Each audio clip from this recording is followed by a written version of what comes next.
안녕하십니까. 2021년 1학기 프랑스 문화 테마 기행 과목을 여러분들과 함께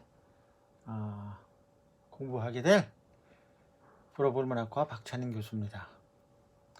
만나서 반갑습니다.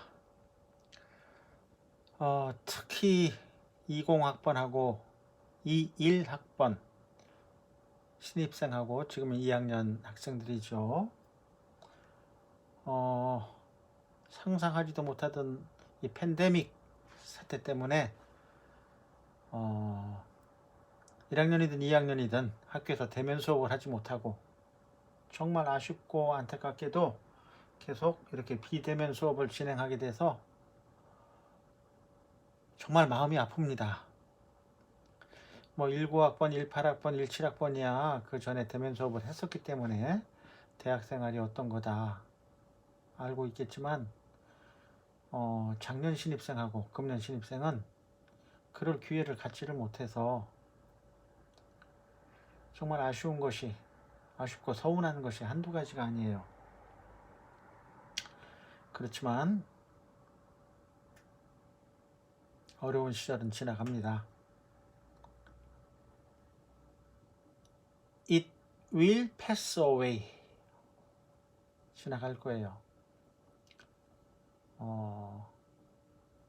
이 어려운 시기가 지나고 또 우리가 만나서 서로 커피도 나누고 경우에 따라서는 공동회나 죽동에서 술잔도 나누고 하면서 청춘에 대해서, 인생에 대해서, 사랑에 대해서 이야기를 나눌 수 있는 그런 사제간이 분명히 될 겁니다. 그때를 기대하면서 이번 학기는 이 프랑스 문화 테마 기행도 이렇게 녹화해가지고 수업을 할 수밖에 없음을 양해해 주시기 바랍니다. 오늘은 이제 첫 시간이니까 오리엔테이션인데 우리 1학년이 많아요. 63명 중에서 한 3분의 2 정도가 1학년인데 1학년이든 2학년이든 대학 생활이란 어떤 것인가, 우리가 어떻게 대학 생활을 해야 되는가 하는 점에 대하여 먼저 이야기를 하고자 합니다. 내 소개를 먼저 해야 되겠죠. 우리가 얼굴을 볼 수가 없는데 내 얼굴 카툰이에요. 이렇게 생겼어요. 그리고 나는 불어불문학과 교수고 파리 10대학, 캐나다 몬트리올 대학, 그리고 미국 스탠포드, 또 태국 프라파 대학 이런 데서 연수 교환 교수를 했어요. 그리고 대전이 나를 키워주고 충남대학교가 나를 키워주고 대전과 충남대학교가 내 삶을 실현하는 생의 장이었어요. 그래서 이제 각종 시민사회단체에 관여하면서 내가 작은 부분이지만 내가 알고 있는 모든 것을 이 지역사회에 나를 키워준 이 고장에 기여하려고 노력을 하고 있습니다. 그래서 생명의 숲이나 둘레산길 잇기 이런 대표를 역임했고, 한국 불어불문학회 부회장, 한국 프랑스학회 회장 이런 것도 하고, 인문대학 학장도 하고, 또 성모여고 옆에 대전 예술가의 집이라고 멋진 데가 있어요. 대전의 문화예술을 총괄하는 지원하는 그런 단체인데 거기에 나가서 대표이사도 하고 그랬습니다. 지금까지 책은 20권 조금 안 되게 썼고 논문은 이것저것 수십 편 썼죠. 학교 생활에서 봄이라는 것은, 지금 3월이라는 것은 새해가 시작하는 시간입니다. 학교 시계에 의하면 지금이 새해예요. 이렇게 비록 유튜브 녹화를 통해서 여러분들하고 만나지만 새로운 만남과 배움을 시작하는 이 시간은 관계의 대폭발을 이루는 시간입니다. 관계라는 것은 그물망처럼 서로서로 얽힌 망을 이야기하는 거예요. 네트워크. 여러분의 인생에 또 나의 인생에 깊게 개입할 수 있는 여러분들 동료들, 클래스메이트, 선후배 수많은 사람들이 얽히고 설키고 살아가게 되거든요. 그거의 한 걸음이 되는 것이 이 3월의 개강 시기입니다. 말하자면 기적과 혁명이 시작되는 시간이고 공간인 거예요. 우리가 직접 만날 수 없어서 그렇지? 그러나 여러분, 코로나 방역에 유의하면서 여러분들끼리 335 서로 만나고 토론하고 선후배도 사귀고 이래야지 대학 생활이 형성됩니다. 집안에만 틀어박혀 있어서는 대학 생활이 제대로 안 돼요. 방역을 준수하면서 자꾸 집 밖으로 나와야지 됩니다. 아무튼 누구에게나 첫 기억, 첫 만남의 기억은 강렬한 겁니다. 그래서 박윤환의 시에도 보면 이름은 잊어도 눈동자 입술은 가슴에 남아있다고 되어 있어요. 이 3월달의 첫인상이 평생 여러분들에게 아름다웠던 기억으로 남아있기를 원합니다. 그래, 여러분과 내가 만나는 것, 서로 나는 여러분들을 방문하고 여러분들은 나를 방문해야 돼요. 문자로, 카톡으로, 또 학교를 찾아와서 이야기를, 말을 걸기를, 노크하기를 나는 기대합니다. 그래서 내가 좋아하는 정현종 시인의 방문객이라는 시를 첫 시간에 여러분들한테 소개할까 합니다. 사람이 온다는 건 실은 어마어마한 일이다. 그는 자신의 과거와 현재와 미래와 함께 오기 때문이다. 그 한 사람의 일생이 함께 오기 때문이다.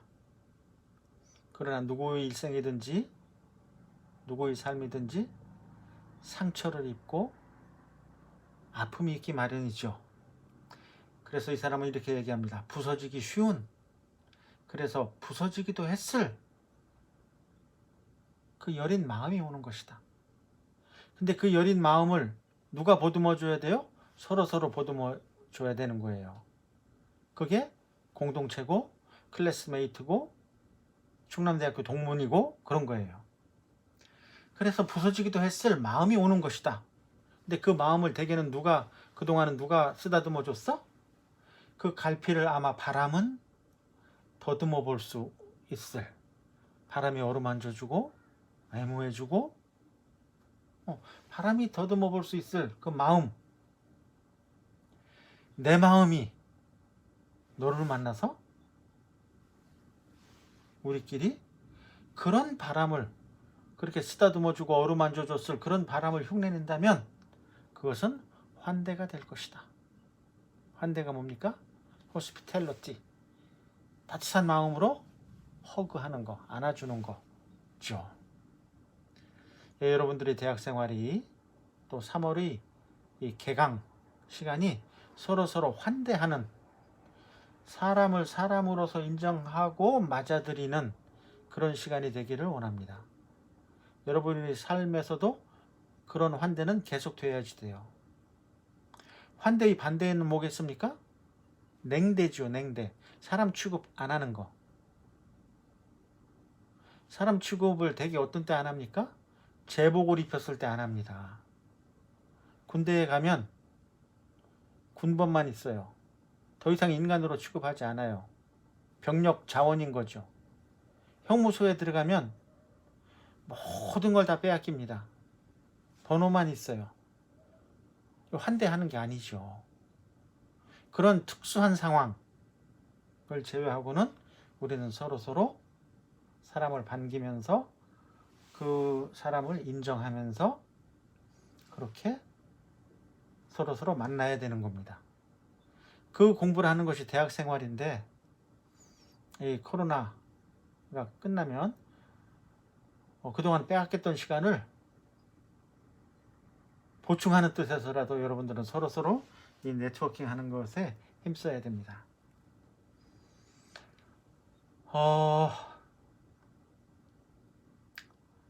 대학은 소유와 집착으로부터 자유로운 거예요. 자유로운 것은 항상 free from something이에요. 무엇으로부터 자유로운 거. 제약이 없는 거, 울타리가 없는 거.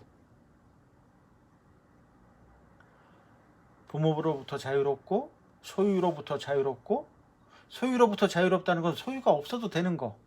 집착으로부터 자유롭다는 것은 집착 안 해도 되는 거.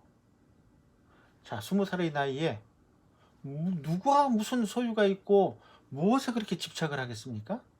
여러분들은 다 이제 인생의 출발점에 서 있는 거예요. 스타팅 라인에 서 있는 거예요. 인생 100년이 하루 24시간이라고 한다면 지금 20살, 25살은 새벽 5시 아니면 6시인 거예요. 이제 시작하는 거예요. 오전 10시, 정오, 오후 3시, 저녁 6시, 자정까지. 얼마나 챙챙한 시간이 남아 있어요. 여러분들은 아직 시작한 게 아닙니다. 되게 혼동하는데 여러분들 초등학교, 중학교, 고등학교 12년? 이거 인생이 아니에요. 그동안 여러분들이 선택했던 게 얼마나 있습니까? 선택했던 게 아니죠. 지금부터는 여러분들이 선택으로 여러분들 삶을 이끌어가는 겁니다. 내가 선택해야 되니까 이제 부모 말 안 들어도 돼요. 부모와 논리적으로 나는 이런 게 좋다. 나는 이런 생을 살 거다. 엄마 생은 내 생이 아니지 않느냐. 엄마가 미래를 아느냐. 4차 산업혁명 시대로 엄마가 살아갑니까? 아니에요. 엄마랑 스마트폰 똑같이 쓰고 있지만 스마트폰 활용도가 엄마랑 같습니까? 아니에요.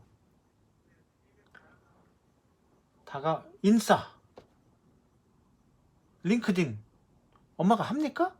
안 해요. 세상은 그렇게 변하고 바뀝니다. 그렇잖아요?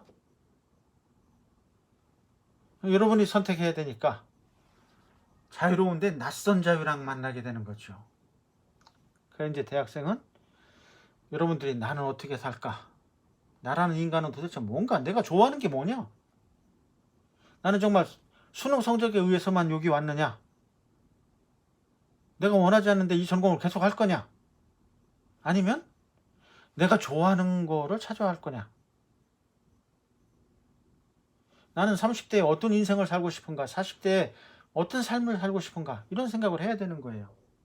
그러기 위해서 여행이 필요한 거죠. 여행은 실제로 여행도 필요하고 독서를 통해서도 필요하고 영화를 통해서도 필요하고 이렇게 꿈을 꾸면서 날아다니는 거예요. 그렇게 하다 보면 오히려 자기 자신과 자기 고향과 자기 조국을 발견하게 되고 그러고 나서 현실로 돌아오면 현실이 다르게 보여. 현실 속에서 타자의 얼굴도 만나면서 성숙해지는 겁니다. 대학에서 그런 일을 하는 거예요. 대학에서 우리는 아무것도 소유하지 않는다. 가진 것, 고정관념, 굳어진 가치관에서 벗어나는 것이 대학이다. 내가 정말 이 강조하는 것이 모든 수업의 첫 시간에 이야기합니다. 여러분들은 가두리 양식장 알죠? 가두리 양식장에서 떡밥 던질 때 그 떡밥만 받아 먹으면서 살만 피둥피둥 키워. 그러다가 뭐 1kg가 되든지 1.5kg가 되든지 하면은 잡혀가가지고 팔려서 회가 돼버리는 그런 물고기가 아니다. 여러분들은 가두리 양식장의 그물에 갇혀있는 물고기가 아니다.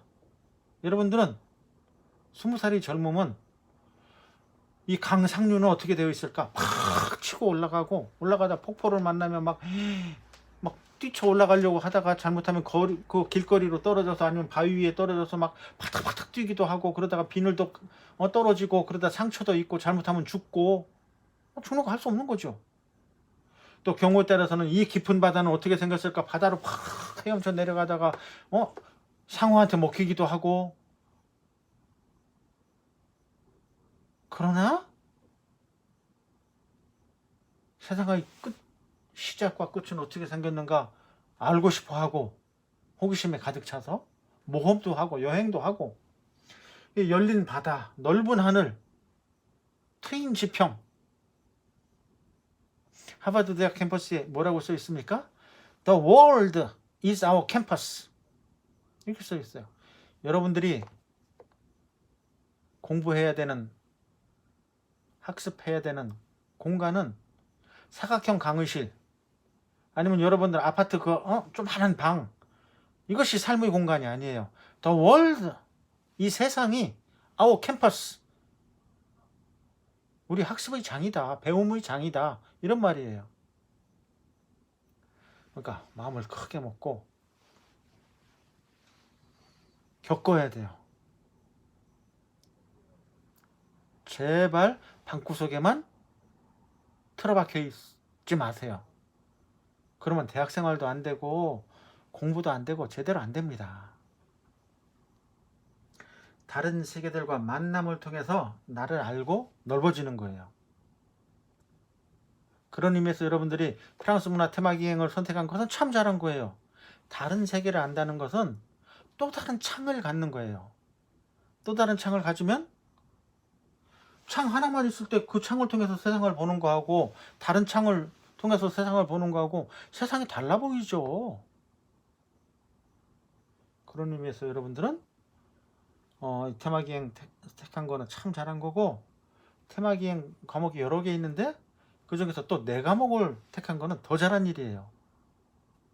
왜냐하면 곧 느끼겠지만 프랑스 테마기행 교수 중에서 내가 제일 훌륭하기 때문에 그런 거예요. 농담이고.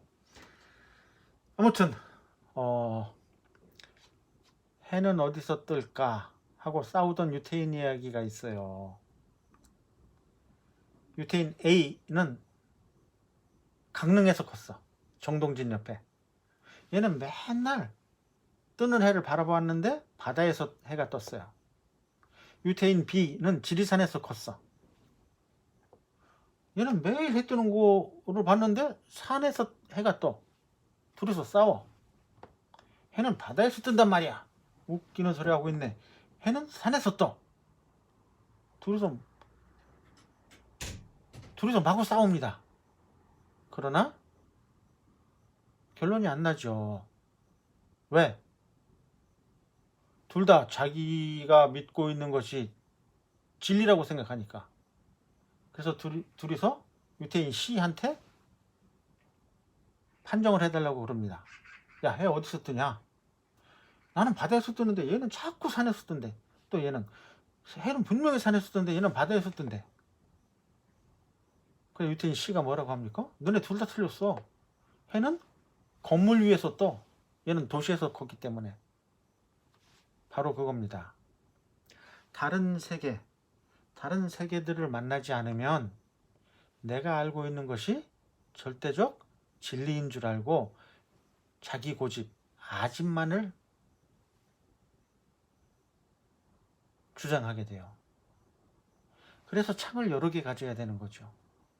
무슨 얘기인가 알죠? 둘 다 자기가 본 사실을 얘기했지만 진리는 아닌 거예요. 진리는 아주 보편타당해야 되거든. 그러니까 여러분들은 대학에서 그런 방금 예로 들은 유태의 해 뜨는 것에 관한 논쟁, 그 예로들은 그런 데서 벗어나서 폭넓은 자아를 성숙시키는 그런 기회를 가져야 되는 겁니다. 그래서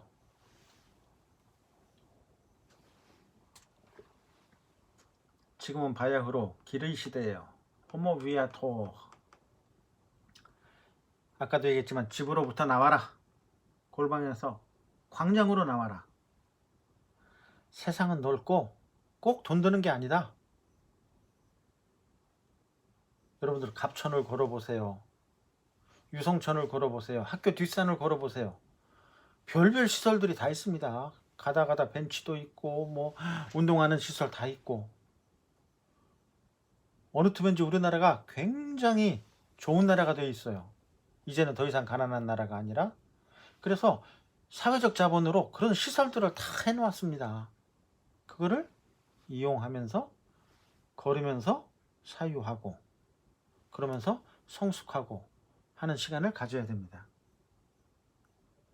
맨날 먹방만 보지 말고 세상을 봐야 돼요. 맨날 셀카 찍으면서 지 얼굴만 쳐다보지 말고 세상을 봐야 돼요. 그 대학이라는 여행은 떠나는 것이다. 낯선 타자와 마주치는 것이다. 지금과는 다른 생각, 다른 정서, 다른 관계의 만남이다. 지금과는 다른 생각. 예를 들면 이솝우화의 개미와 배짱이라는 게 있어요. 12년 동안 초등학교 선생, 중학교 선생, 고등학교 선생 또는 집에서 부모들이 너는 개미처럼 성실해라 라고만 이야기했어요. 배짱이처럼 놀면 안 된다. 근데 그게 잘못된 거예요. 풍뎅이도 있고 파리도 있고 매미도 있고 배짱이도 있고 귀뚜라미도 있고 땅강아지도 있고 개미도 있고 벌도 있고 그런 거잖아요. 내가 배짱이로 태어났는데 개미가 되라고 하면 됩니까? 수많은 꽃이 있어요. 그렇죠? 지금 봄에 피는 꽃만 해도 복사초, 제비꽃, 민들레, 그렇죠? 산수유, 뭐 영춘화, 진달래, 뭐 개나리, 뭐 별별 꽃이 다 있죠. 그런데 장미가 되라고, 백합이 되라고 하면 됩니까? 아닌데 그게. 그러면 개미만 성실한 겁니까? 배짱이는 배짱이 삶이 있는 거예요. 그 이솝우화, 그리스의 이솝이에요. 그리스 우화에는 그렇게 뭐 배짱이는 노는 걸로 하고 개미는 일만 하는 걸로 하고, 그래서 뭐 식량을 많이 저축하고, 겨울에 배짱이가 뭐 먹을 것 좀 나눠달라니까 개미가 문전박대하고 뭐 그렇게 끝나잖아요. 근데 프랑스의 라퐁테네라는 동화 작가는 이솝우화를 다시 씁니다. 다시 써가지고 전반부는 같아. 근데 후반부가 어떻게 되냐면 배짱이가 겨울에 식량을 구하러 개미네 집 문을 두드려. 그러니까 개미가 문을 활짝 열고 반갑게 맞이하면서 잘 왔다. 지난 여름에 말이야 더워 죽을 뻔했는데 나도 일하기 싫어 죽을 뻔했어. 근데 네가 옆에서 노래를 불러줬기 때문에 내가 그 노래에 힘을 얻고 일을 잘할 수가 있었어. 그러지 않아도 난 너한테 너무 고마워서 식량을 나눠주려고 생각하고 있었어. 이리 와 같이 먹자. 이렇게 이야기를 해요. 그러면서 이게 이제 프랑스식 그 조크인데, 혹시 가능하다면 내년 여름에는 춤도 추면서 노래해 줄 수 없겠니? 이렇게 끝나요. 맞아, 춤추는 애는 춤추는 애인 거야. 군대가 나라를 지키면서 적과 싸우잖아요. 그러면 적과 싸우는 부대만 필요합니까? 군악대는 왜 필요합니까? 모내기라는 거 알죠? 농사 지을 때 다 모내기 하는데, 그러면 모내기를 빨리 끝내기 위해서 다 이렇게 모내기를 다 해야 된다고 생각하는데, 그렇지 않아요. 이쪽에서는 막 농악을 하는 사람들이 있어요. 그 농악 소리 덕분에 효율이 더 나는 거지. 개미는 성실, 배짱이는 게으름? 이게 아닌 거예요. 그렇다면 여러분들, 지금은 이제 스마트폰이 나오면서 캘린더를 많이 사용하지 않는데 캘린더가 있어요. 그러면 스마트폰에 나오는 것처럼 날짜하고 요일만 필요하다면 캘린더에 있는 그림들, 사진들은 무슨 의미가 있겠어요? 그런 거 다 필요 없지. 여러분들 책받침, 요새 책받침 쓰나? 초등학교 다닐 때 책받침이라는 거 있었잖아요. 그럼 밑에 받치면 되지. 거기에 웬 스타들 사진들 그런 게 왜 필요해요?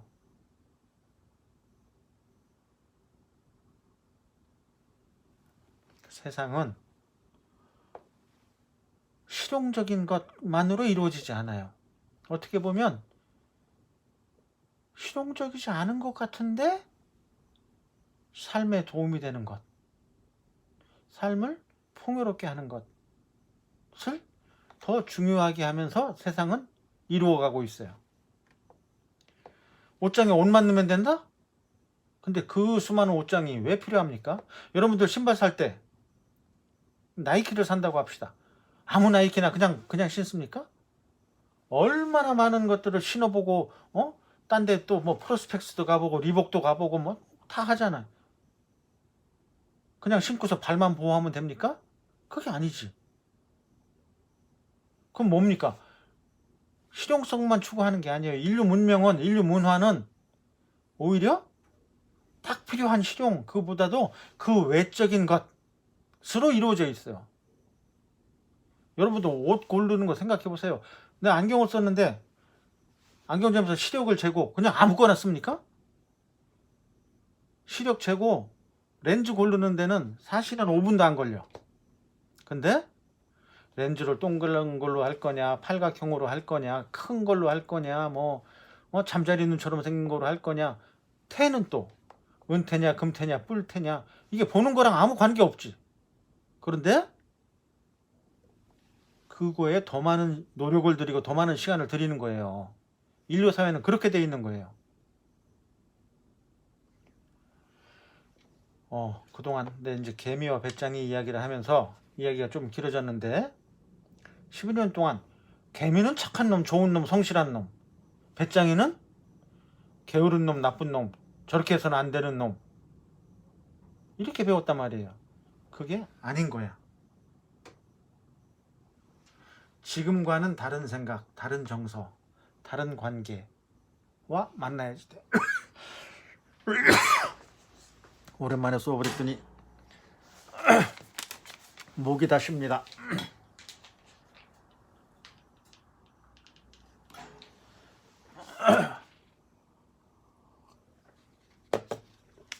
이것도 뭐야? 뭐 로그아웃이 나와요 갑자기?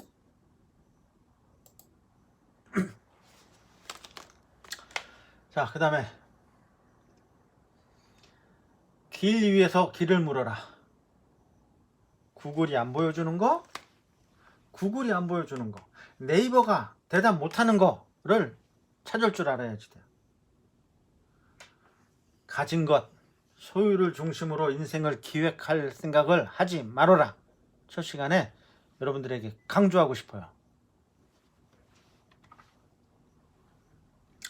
여러분들이 내가 어떤 사람인가를 잘 알으려면 내가 하는 말을 잘 듣고 내가 쓴 글을 봐야 돼요. 작년에는 코로나였었고 19년 여름에 여러분들 충대신문에 내가 쓴 글이 있어요. 이 글을 소개하는 까닭은 이 글을 읽으면 여러분들이 나를 잘 파악할 수 있을 거고 그러면 효과적으로 수업을 잘 받을 수 있을 거예요. 자, 읽어봅시다. 호모 비아토르라는 말이 있다. 길을 가는 인간이라는 말이다. 우리 인간은 두 발로 걸으면서 길을 걸으면서 짐승 상태에서 벗어나기 시작했다. 걷는다는 것은 느린 움직임이다. 그치, 버스 타고 택시 타고 기차 타는 것보다 느리지. 느리기 때문에 세상의 다양성과 아름다움을 보게 해준다. 빨리 가면 세상이 잘 안 보여요. 자연의 침묵조차 듣게 하며 세상에 허덕이던 우리 영혼의 숨을 고르게 한다. 어찌 보면 오직 느림만이 우리를 세상의 매력 속으로, 자연의 재미 속으로, 그 틈새 안으로 이끈다.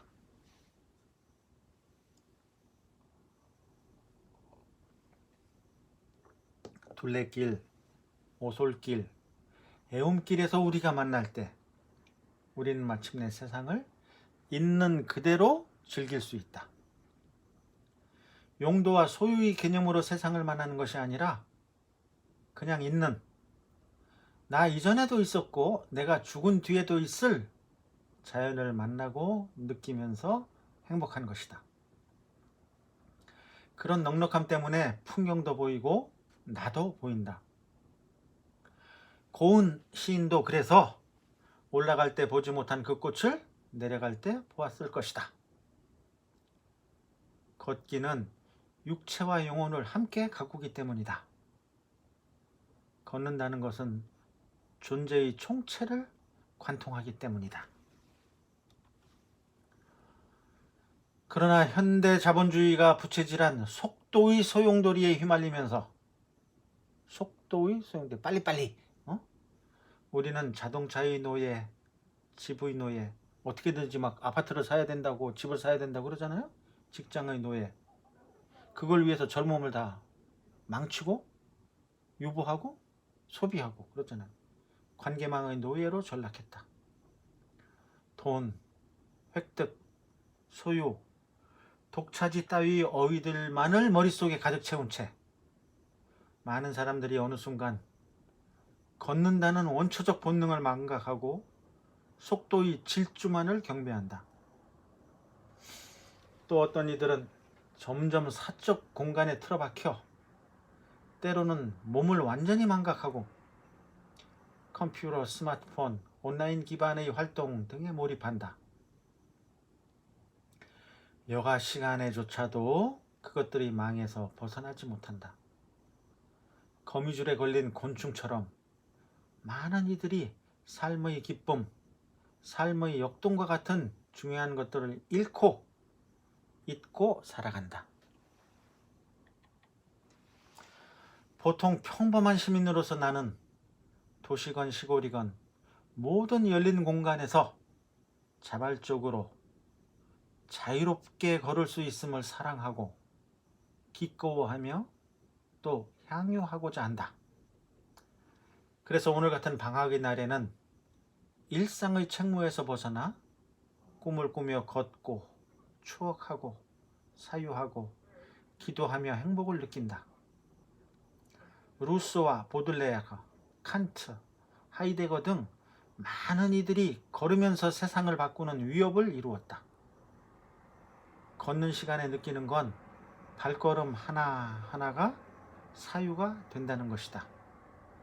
자신으로부터의 도피란 불가능하기 때문이다.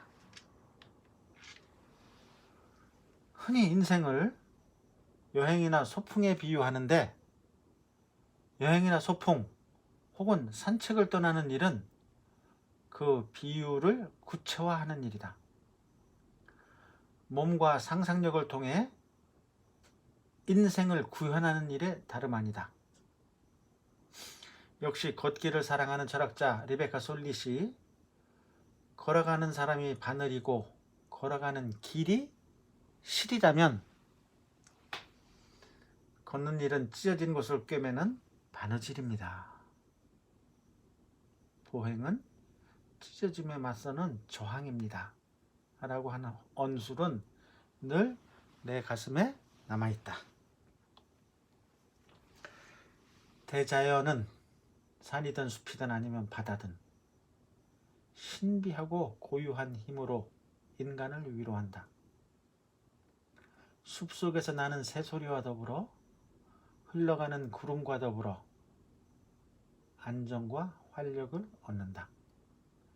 자연 속에서 몸과 마음을 치료받으며 행복을 느꼈던 또 다른 사람, 월든의 저자 thoreau는 숲을 걸었더니 내가 나무보다 커졌다. I took a walk in the woods and came out taller than the trees. 라고 했다. 걸을 때에는 세상에 빠지지 않고 생각을 펼칠 수 있다. 그래서 걷는 게 좋다. 그래서 걷고 또 걷는다. 그렇게 걷다 보면 제대로 보고 듣고 느낄 수가 있어요. 그러면 깨달아요. 왜 그게 필요하냐? 보고 듣고 느껴야지 말을 할 수가 있고 글을 쓸 수가 있어요. 여러분들 4차 산업혁명 시대에 앞으로 여러분들 링크드인 인사하는 사람들 결국은 말해야 되고 결국은 글을 써야 되는 거예요.